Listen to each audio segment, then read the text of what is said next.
দেশের এই ক্লান্তি লগ্নে আওয়ামী লীগ আর বিএনপির ঐক্য ছাড়া আমার যেন কেন মনে হচ্ছে যে এদেশে মানুষ শান্তি ভোগ করতে পারবে না। আপনারা 5ই আগস্টের পর থেকে এখন পর্যন্ত বাংলাদেশের চিত্রগুলো যদি দেখেন, আপনারা জানেন ইতিমধ্যে নিউ ইয়র্ক টাইমস একটি আপনার সংবাদ প্রকাশ করেছে যে এদেশে আপনার ধর্মীয় যেই উগ্রবাদ বা মৌলবাদ বা আমরা জঙ্গি গোষ্ঠী যাই বলি না কেন, এরকম কিছু তারা সুযোগ খুঁজতেছে বাংলাদেশে।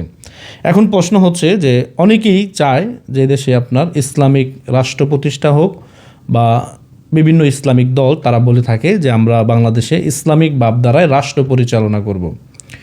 কিন্তু ইসলামিক ভাবধারায় রাষ্ট্র পরিচালনা করবেন, ঠিক আছে, এটা তো যারা গণতান্ত্রিক রাজনীতি করে তারাও তো বলে যে আমরা মদিনার সনদে আমরা রাষ্ট্র পরিচালনা করব।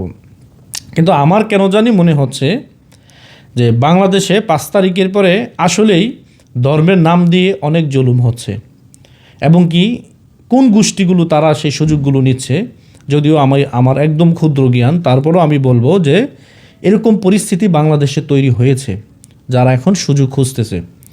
আর আমার কেন জানি মনে হচ্ছে যে এই পরিস্থিতিতে বাংলাদেশে যে গণতন্ত্রকামী মানুষ এবং কি যারা এই দেশের স্বাধীনতায় বিশ্বাস করে তাদের এই মুহূর্তে ঐক্যবদ্ধ হওয়া একদম জরুরি এবং কি বিএনপি আওয়ামী লীগ তাদের ভুল বুঝাবুঝি প্রয়োজনে বিএনপির সাথে আওয়ামী লীগ বা আওয়ামী লীগ প্রয়োজনে বিএনপির সাথে ঐক্য করে হলেও এদেশের স্বাধীনতা সার্বভৌমত্ব রক্ষা করার ক্ষেত্রে তাদেরকে ঐক্যবদ্ধ হতে হবে।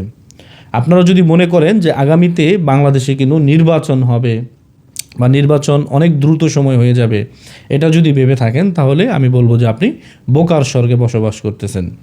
কারণ বাংলাদেশ ইতিমধ্যে আপনার একটি জঙ্গি রাষ্ট্র হিসেবে ইতিমধ্যে ট্যাগ দিয়ে দিয়েছে আমেরিকা এবং কি এখানে বিভিন্ন দেশ ইতিমধ্যে টুপ করে বসে আছে যে আসলে বাংলাদেশে কি হচ্ছে না হচ্ছে এগুলো কিন্তু বিশ্ব এখন পর্যবেক্ষণ করছে। এবং কি শেখ হাসিনা যে বলেছিল যে বাংলাদেশে আমি না থাকলে জঙ্গিবাদ মৌলবাদ এবং কি এগুলোর উত্থান হবে এবং কি এই দেশ একদম আপনার মেসাকার হয়ে যাবে। আমরা যেমন দেখতেছি যে এরকমই ধর্মের নাম দিয়ে বিভিন্ন মব জাস্টিস সৃষ্টি করা হচ্ছে এবং কি মানুষের বাড়িঘর ভাঙচুর করা হচ্ছে, আল্লাহু আকবারের স্লোগান দিয়ে আপনার বিভিন্ন জায়গায় হামলা চালানো হচ্ছে। এগুলো আসলে কি যারা প্রকৃত ইসলাম চর্চা করে, কারণ আমি একজন মুসলিম আপনি একজন মুসলিম, এগুলো তো আমাদের ইসলামের কোথাও নেই, তারপর কেন এগুলো করা হচ্ছে? অবশ্যই এখানে আপনার কিছু হাত রয়েছে যারা এগুলোতে বিশ্বাস করে। আমরা বিশ্বাস করি কি, আমরা একটি সুন্দর রাষ্ট্র ব্যবস্থাকে বিশ্বাস করি।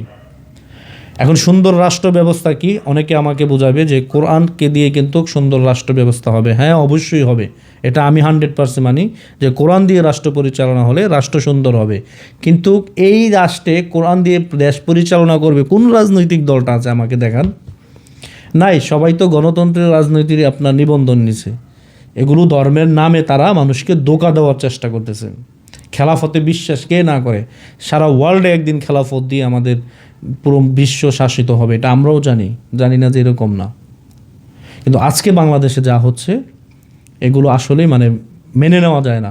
শুধু ধর্মের নাম দিয়ে, ধর্ম হচ্ছে আমাদের একটি গুরুত্বপূর্ণ একটি জায়গা, এই জায়গাটিকে মানুষ ব্যবহার করে কাজে লাগিয়ে সেন্টিমেন্টাল আউট করে মানুষের একদম আবেগকে কাজে লাগিয়ে এরকম কিছু পায় তারা হয়তো আমাদের দেশে চালাচ্ছে। এটি হচ্ছে আমাদের ক্ষুদ্র জ্ঞান, কিন্তু যেহেতু বিশ্বের সবচেয়ে বড় প্রভাবশালী আপনার গণমাধ্যম নিউজ করেছে যে দেশের একটি বিভিন্ন গোষ্ঠী তারা সুযোগ খুঁজতেছে, এই সময়ে আওয়ামী লীগ আর বিএনপি তাদের ঐক্য আমার মনে হয় যে খুব জরুরি এই দেশের স্বাধীনতা সার্বভৌমত্ব রক্ষা করার জন্য।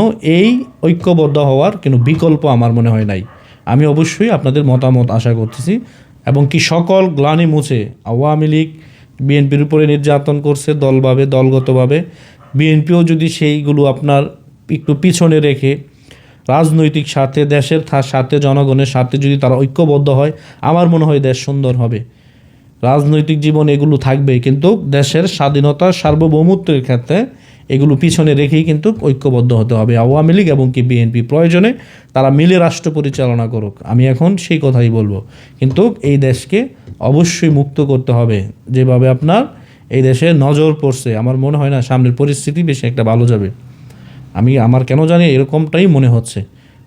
তো অবশ্যই এগুলো বিষয়ে আমাদের সবাইকে সতর্ক থাকতে হবে। ভালো থাকবেন, আসসালামু আলাইকুম।